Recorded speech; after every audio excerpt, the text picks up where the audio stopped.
সুপ্রিয় ভিউয়ার্স, বরাবরের মতো স্বাগত জানাচ্ছি নতুন আরেকটি ভিডিওতে।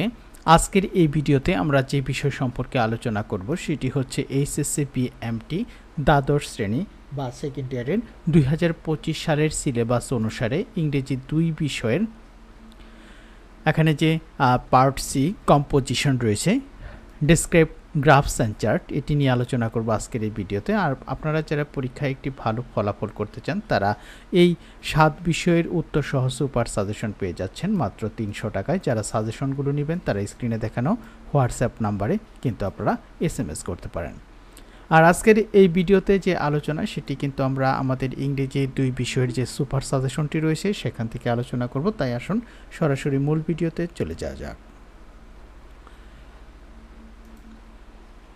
গ্রাফস অ্যান্ড চার্টের ব্যাপারে আমরা 2019 সালে যে গ্রাফস অ্যান্ড চার্টটি এসেছিল সেটি নিয়ে একটু আলোচনা করব। আর সমস্ত বিষয়টি আমাদের সুপার সাজেশন থেকে কিন্তু নেওয়া। Look at the chart below, it is about the economic condition of the people of Dhaka. অর্থাৎ নিচের যে তালিকা রয়েছে সেই তালিকার দিকে লক্ষ্য করো। It is about the economic condition of the people of Dhaka city. অর্থাৎ এটি ঢাকা সিটির ঢাকা শহরের মানুষের অর্থনৈতিক অবস্থা, ইকোনমিক কন্ডিশন অর্থনৈতিক অবস্থা। Now describe the chart in your own word. অর্থাৎ এই তালিকাটি তোমার নিজের ভাষায় বর্ণনা করো। তো পরীক্ষাতে এরকমভাবে আসবে, অনেক ক্ষেত্রে গ্রাফও থাকতে পারে। এটি হচ্ছে চার্টটি, আমরা একটু দেখে নিই, এরপরে আপনাদের গ্রাফ নিয়ে আলোচনা করব। টাইম দেওয়া রয়েছে 2000, 2005 এবং 2010। Lower class 80%, 70%, 55%, middle class 20%, 25%, 35%, higher class 10%, 15% এবং 27%। এখানে যদি আমরা লক্ষ্য করি 2000 সালে নিম্নবিত্ত যেগুলো রয়েছে সেটি রয়েছিল 80%, মিডিল ক্লাস ছিল 10% এবং হায়ার ক্লাস ছিল মিডিল ক্লাস ছিল 20% এবং হায়ার ক্লাস ছিল 10%। 2005 সালে এসে এটি লোয়ার ক্লাস, সেটি হচ্ছে হয় 70% এবং এটি 25% এবং এটি হচ্ছে 15%। 2010 সালে এটি 55%, মিডিল ক্লাস হয় 35% এবং হায়ার ক্লাস হয় 27%। তাহলে এখানকার যে অর্থনৈতিক অবস্থা প্রতিটি সাল অনুসারে নিম্নবিত্ত, মধ্যবিত্ত এবং উচ্চবিত্তের যে পরিমাপ পার্সেন্টেজ সেটি আমাদের কিন্তু এখানে বর্ণনা করতে হবে। From the above chart, we find the economic condition of people of Dhaka city from 2000 to 2010। অর্থাৎ 2000 সাল থেকে 2010 সাল পর্যন্ত যে অর্থনৈতিক অবস্থা রয়েছে সেটি আমরা এই চার্টে পাই।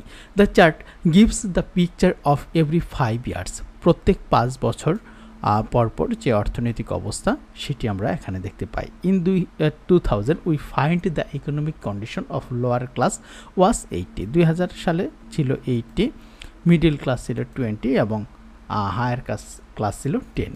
এরপর 2005 সালে এসে এটি ডিফারেন্ট পিকচার, ভিন্ন ধরনের একটি তালিকা দেখতে পারি। The condition of the lower class deteriorated as it came down 70%। অর্থাৎ 70%-এ নেমে আসে, 80% থেকে 70%-এ লোয়ার ক্লাসটা নেমে আসে। ইট ইজ 10% ফিওয়ার দেন 2000। অর্থাৎ 2000 সাল থেকে এটি 10% কম, এটি বলেছে। The condition of the middle class improved as it rose two 25। অর্থাৎ 20% থেকে 25% আসে, এটি 5% বেশি দেন 2000। অর্থাৎ 2000 সাল থেকে এটি 5% বেশি।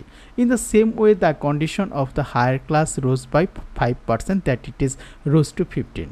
In 2010 the picture of the lower class gives a grim picture as it is come to 55, which show the condition of the lower class deteriorated for more, whereas the condition of the middle class and the higher class rose rapidly।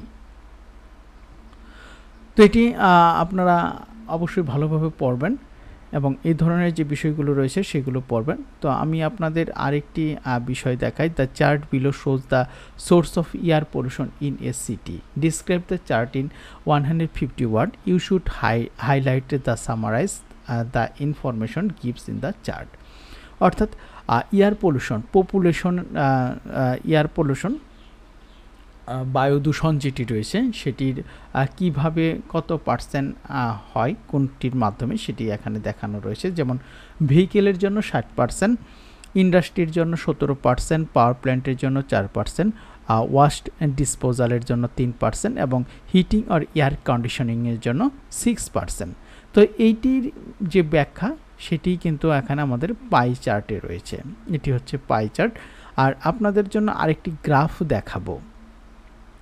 The graph below shows the number of people living below the poverty line, অর্থাৎ দরিদ্র সীমার নিচে যে মানুষগুলো বসবাস করে তাদের এই গ্রাফের মাধ্যমে প্রকাশ করা হয়েছে।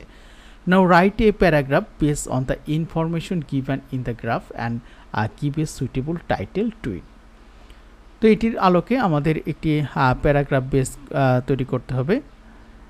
এখানে যে গ্রাফ রয়েছে এবং একটা সুইটেবল উপযুক্ত শিরোনাম দিতে হবে। তাহলে উপযুক্ত শিরোনাম আমরা দিয়ে দিই the number of people living below the poverty line.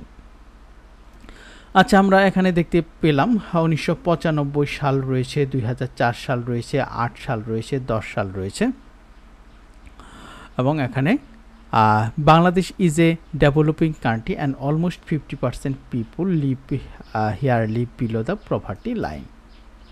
The above graph shows the rate of people living under the poverty line from 1995 to 2010, অর্থাৎ 1995 সাল থেকে 2010 সাল পর্যন্ত যে দরিদ্র সীমার নিচে জনগণের বসবাস ছিল সেটি কিন্তু এখানে তুলে ধরা হয়েছে। আপনাদের জন্য এতটুক থাকবে, আপনাদের এই অ্যান্সারটি লিখতে হবে। The graph shows that in the 1995 population below the poverty line was 35.6%, অর্থাৎ যখন 1995 সাল ছিল তখন দারিদ্র্য সীমা ছিল 35.6%-এর নিচে, and between 1995 and 2000 it came up 38%. It came up 38%.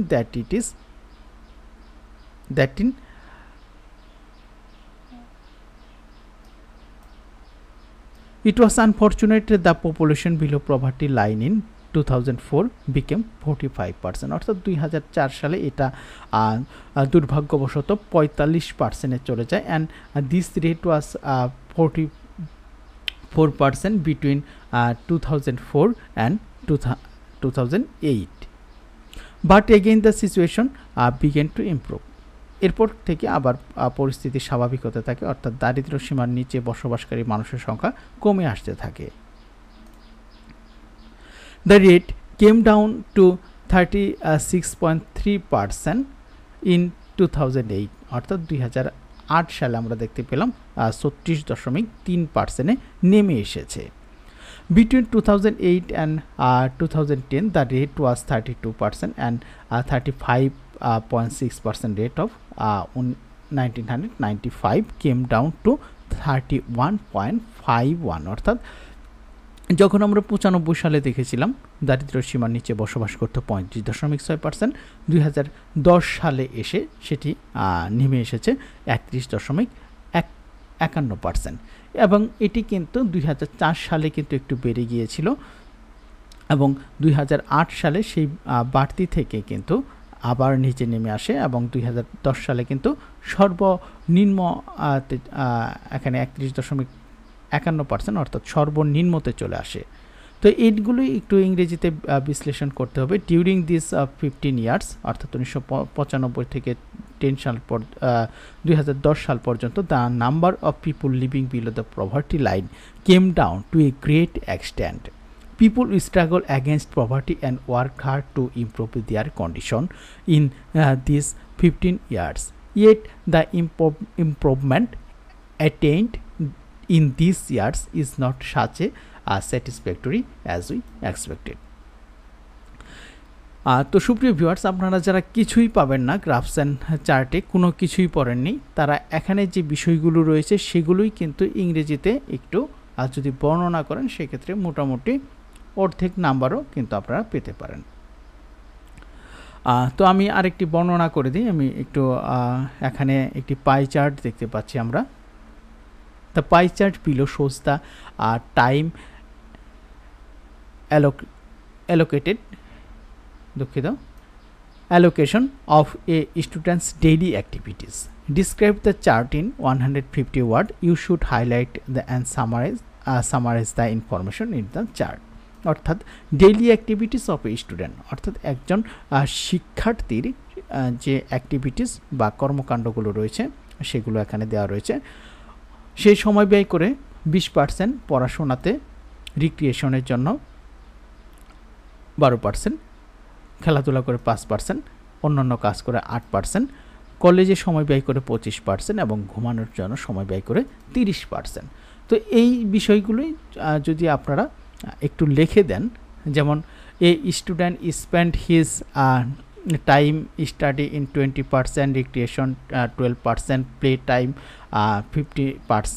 5%, other 8%, college hours 25%, sleep হচ্ছে 30%।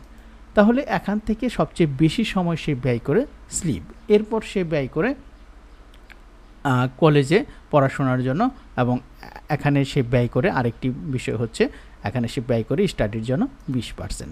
তো সর্বশেষে বলে দেবেন ইংরেজিতে যে this is very important and this is very helpful for a student.